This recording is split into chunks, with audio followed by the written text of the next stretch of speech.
अस्सलाम वालेकुम जी, अस्सलाम वालेकुम। क्या हाल-चाल है जी आप सबके? मैं खैरियत से, अल्लाह पाक आप सबको भी अपने हिफ्ज़-ओ-मान में रखे जी, आमीन। आज मैं लेकर हाज़िर जी आप सबके लिए 3 मिल्क केक की रेसिपी। बहुत ही आसान तरीके से ये रेसिपी आपके साथ शेयर करने वाली हूँ, जो कि बहुत मज़ेदार बनकर तैयार होगा।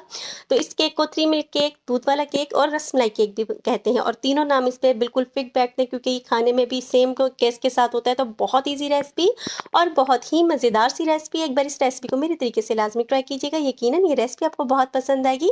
तो चलिए रेसिपी स्टार्ट करते हैं। सबसे पहले यहाँ पे हम ड्राई इंग्रीडिएंट जमा करते हैं, जिसके लिए 1 कप मैदा और 1 टीस्पून यहाँ पे बेकिंग पाउडर और आधा कप मैदा और आधा टीस्पून यहाँ पे बेकिंग पाउडर, यानी कि 1.5 कप मैदा और 1.5 टीस्पून यहाँ पे मैंने बेकिंग पाउडर शामिल किया है, और 1 चुटकी यहाँ पे नमक शामिल किया है। इसको अलग से रख देंगे। और दूसरे बाउल में यहाँ पे मैंने शामिल कर दिए हैं 3 मीडियम साइज़ के अंडे लिए हैं, जो कि रूम टेम्परेचर के ही होने चाहिए, ये शामिल करेंगे। साथ ही साथ यहाँ पे मैंने ली है 1 कप चीनी, लेकिन चीनी फुल भरा हुआ कप नहीं लेना, यहाँ पे हमने थोड़ा कट लेते हुए, यानी कि 1 टेबलस्पून यहाँ पे कम है चीनी, तो वो शामिल किया है। और साथ ही 1 टीस्पून यहाँ पे मैंने वनीला एसेंस, जो कि बेहतरीन सी खुशबू लेकर आएगा और अंडों की जो स्मेल होती है ना, उसको बिल्कुल ख़त्म कर देगा, तो उसको शामिल किया है। और यहाँ पे हमने तकरीबन 10 से 12 मिनट अच्छी तरह से बीट करना है। जी हाँ, अच्छी तरह से बीट करना है, इतना बीट करना है येलो से ये वाइट कलर का हो जाए। तो ये देखिए जी, बेहतरीन सा हमारा बैटर बीट होकर तैयार है। तो अब इस टाइम पे इसमें मैं शामिल कर दूंगी आधा कप कुकिंग ऑयल। कोई सा भी कुकिंग ऑयल यूज़ कर सकते हैं, जिसकी कोई भी स्ट्रॉन्ग सी स्मेल ना हो, और आधा कप कुकिंग ऑयल शामिल करके 1 मिनट ही यहाँ पे हमने बैटर को चलाना है। तो बैटर तैयार है और ड्राई इंग्रीडियंट्स हमने मिक्स करके रखे थे। अब यहाँ पे 3 से 4 हिस्सों में इस तरह से थोड़े-थोड़े से ड्राई इंग्रीडियंट्स शामिल करेंगे, और साथ ही दूध मैंने यहाँ पे रखा है, जो कि बिल्कुल रूम टेम्परेचर पर ही है, तो वो भी हमने थोड़ा-थोड़ा शामिल करना है। टोटल यहाँ पे दूध आधा कप हमारा लगा था। तो इस तरह से हमने कट एंड डाउन की सूरत में यहाँ पे बैटर को मिक्स करते जाना है, और अपने ड्राई इंग्रीडियंट्स और दूध को शामिल करते जाना है। बहुत तेज़ हाथ नहीं चलाना है। यहाँ पे मैंने स्पीड बढ़ा दी थी, ताकि कम से कम आपका टाइम लगे। तो ये देखिए, जिस तरह से बैटर हमारा केक का तैयार है, पहले से तैयार किए हुए मोल्ड में इसको शामिल करेंगे। ग्रीस अच्छी तरह से कर लिया था ऑयल से, और तमाम बैटर को इसमें शामिल करेंगे, टैप टैप करेंगे। और साथ ही यहाँ पे फुल हाई फ्लेम पे मैंने पतीले को रखा हुआ था, इसमें रख दिया है 45 मिनट के लिए, और आंच को धीमी आंच से थोड़ा तेज़ रखा है। बहुत ज़्यादा तेज़ नहीं और बहुत ज़्यादा कम नहीं, नॉर्मल आंच पे यहाँ पे हमने पकाया था 45 मिनट। और देखिए जी, इंतहाई फ्लफी और बहुत ही मज़ेदार सा केक हमारा पतीले में ही बनकर तैयार है, बहुत सॉफ्ट बना था।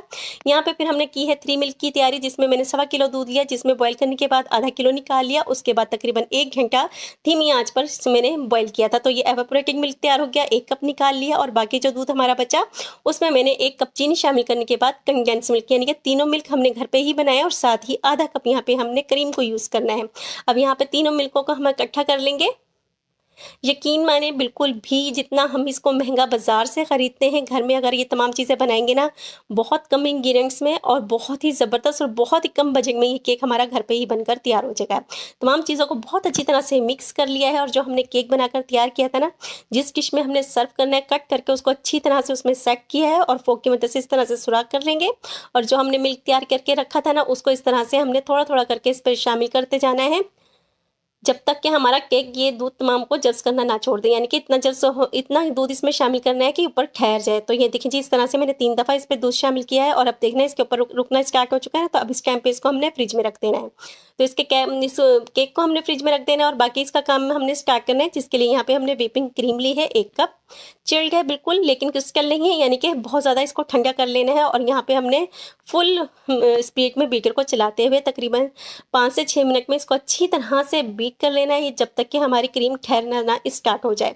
यानी कि जब आप इसको बीटर को इस तरह से ऊपर उठाएंगी ना, तो ये इसके ऊपर रुक जाएगी। तो इस तरह से हमारे अंदाज़ा हो जाता है कि हमारी जो व्हिपिंग क्रीम है ना, बिल्कुल अच्छी तरह से बीट हो चुकी है। बहुत ज़्यादा बीट कर देंगे ना, तो ये फटना स्टार्ट हो जाती है।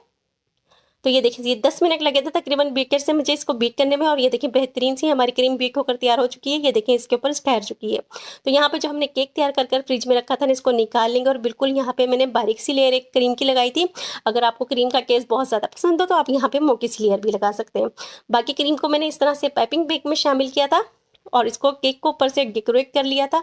बहुत ज़बरदस्त लगता है और बहुत ही आसान तरीके से हो जाता है। इस तरह से आपको जिस तरह से पसंद हो ना, आप उस तरह से डेकोरेट कर लीजिएगा।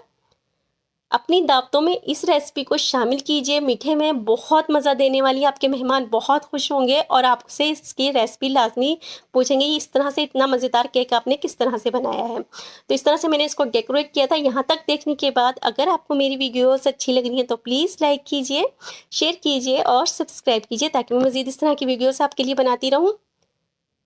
बहुत ही मज़ेदार और बहुत ही आसान सी रेसिपी, और ये कितना जूसी और कितना मज़ेदार बनता है। तो ये इसको मैं कट करके भी आपको दिखाती हूँ कि इंतहाई जूसी बनकर ये तैयार हुआ था, और बहुत ही चिल्ड करके खाइएगा तो बहुत ही मज़ा देने वाला है ये केक आपको। इसके साथ ही मुझे इजाज़त दीजिए। अल्लाह हाफ़िज़।